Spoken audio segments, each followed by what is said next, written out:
ಪ್ರಿಯ ವೀಕ್ಷಕರೇ, ನಿಮ್ಮ LNK ನ್ಯೂಸ್ಗೆ ಸ್ವಾಗತ.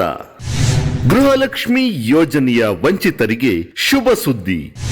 ಹಲವು ಕಾರಣಗಳಿಂದ ಗೃಹಲಕ್ಷ್ಮಿ ಯೋಜನೆಗೆ ಅರ್ಜಿಗಳನ್ನು ಸಲ್ಲಿಸಲು ಆಗದೇ ಇರುವ ಫಲಾನುಭವಿಗಳಿಗೆ ಮತ್ತೊಂದು ಅವಕಾಶ.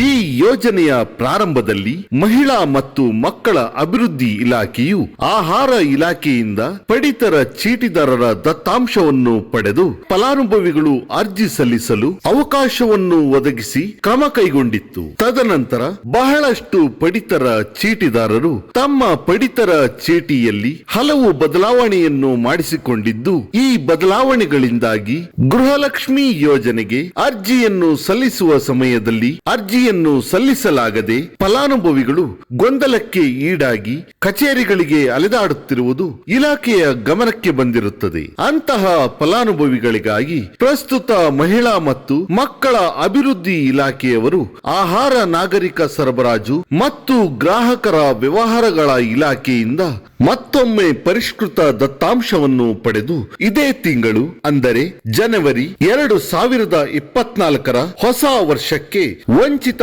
ಫಲಾನುಭವಿಗಳಿಗೆ ಗೃಹಲಕ್ಷ್ಮಿ ಯೋಜನೆಗೆ ಅರ್ಜಿಗಳನ್ನು ಸಲ್ಲಿಸಲು ಅವಕಾಶವನ್ನು ಒದಗಿಸಲು ಕ್ರಮ ಕೈಗೊಂಡಿರುವುದು ತಿಳಿದು ಬಂದಿರುತ್ತದೆ. ಈ ಅವಕಾಶವನ್ನು ಗೃಹಲಕ್ಷ್ಮಿ ಯೋಜನೆಗೆ ಅರ್ಜಿ ಸಲ್ಲಿಕೆಯ ನಿರೀಕ್ಷೆಯಲ್ಲಿರುವ ಫಲಾನುಭವಿಗಳು ಸದುಪಯೋಗ ಪಡೆದುಕೊಳ್ಳಬಹುದಾಗಿದೆ.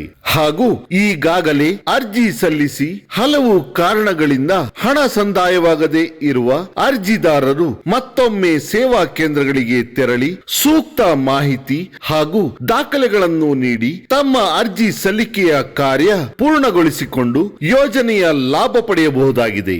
ಅರ್ಜಿಗಳನ್ನು ಸಲ್ಲಿಸಲು ಕರ್ನಾಟಕ 1, ಬೆಂಗಳೂರು 1, ಗ್ರಾಮ 1 ಹಾಗೂ ಬಾಪೂಜಿ ಸೇವಾ ಕೇಂದ್ರ ಹಾಗೂ ಇತರೆ ಸೇವಾ ಕೇಂದ್ರಗಳಲ್ಲಿ ಅರ್ಜಿ ಸಲ್ಲಿಸುವುದು ಹಾಗೂ ಇತರೆ ಕಾರ್ಯಗಳನ್ನು ಮಾಡಿಸಿಕೊಳ್ಳಬಹುದಾಗಿದೆ. ಸದರಿ ಅರ್ಜಿ ಸಲ್ಲಿಕೆಯ ಸಮಯದಲ್ಲಿ ಏನಾದರೂ ಸಮಸ್ಯೆಗಳು ಉಂಟಾದಲ್ಲಿ ಗೃಹಲಕ್ಷ್ಮಿ ಯೋಜನೆಗೆ ಸಂಬಂಧಿಸಿದ ಸಹಾಯವಾಣಿ ಸಂಖ್ಯೆ 1902 1902 ಇದಕ್ಕೆ ಕರೆ ಮಾಡಿ ತಿಳಿಯಬಹುದಾಗಿದೆ.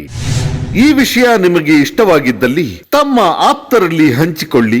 ಇದರಿಂದ ಅವರಿಗೂ ಅನುಕೂಲವಾಗಬಹುದು ಮತ್ತು ಲೈಕ್ ಮಾಡಿ, ಕಾಮೆಂಟ್ ಮಾಡುವ ಮೂಲಕ ನಮಗೆ ಬೆಂಬಲ ನೀಡಿ ತಪ್ಪದೆ ಸಬ್ಸ್ಕ್ರೈಬ್ ಮಾಡಿಕೊಳ್ಳಿ.